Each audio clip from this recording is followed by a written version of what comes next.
Okay, so we're going to do a little bit of a shuffling of the continents here to kind of show you the evidence that Wegener used when he was coming up with his theory of continental drift. So you can see that continents look like they may kind of fit together. And this was really one of the first things that Wegener noticed, that things look like that you could move them about and fit them together like a puzzle piece, except that how in the world would that happen? That's the big mystery. What he noticed was that there's evidence for fossils. Fossil evidence seemed to kind of match what he was seeing in South America, matched what was found in Africa. What was found in Africa looked like it could match what was found in Antarctica.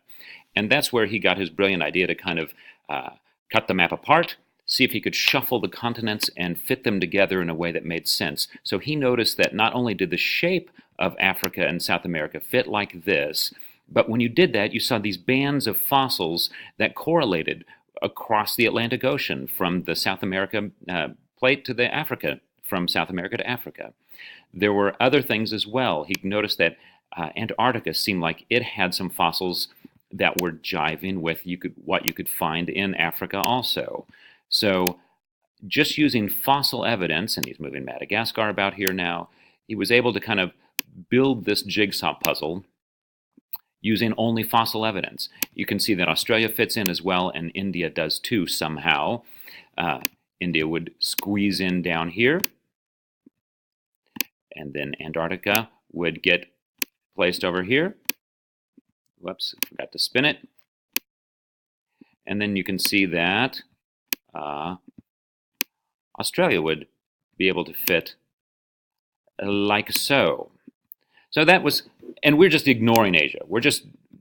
This can fit in some other way. We're only looking at fossil evidence. Now, if we do check out other clues, there's rock evidence as well. You can see that rocks located along the east coast of North America really correlate well with what's on the west coast of of Europe and Eurasia. So he was able to start making some connections here about how these things must fit in together.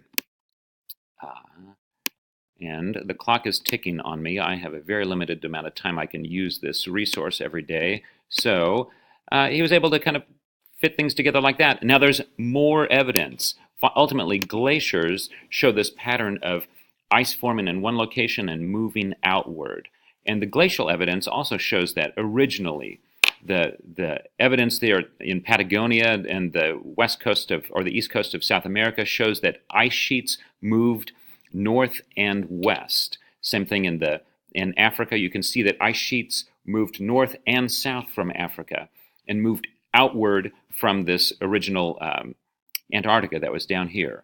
So, moving everything back to where it started, Wegener used just the outlines of the continents initially, and then fossil evidence, and then rock evidence, and then glacial evidence to ground or to justify his theory of continental drift.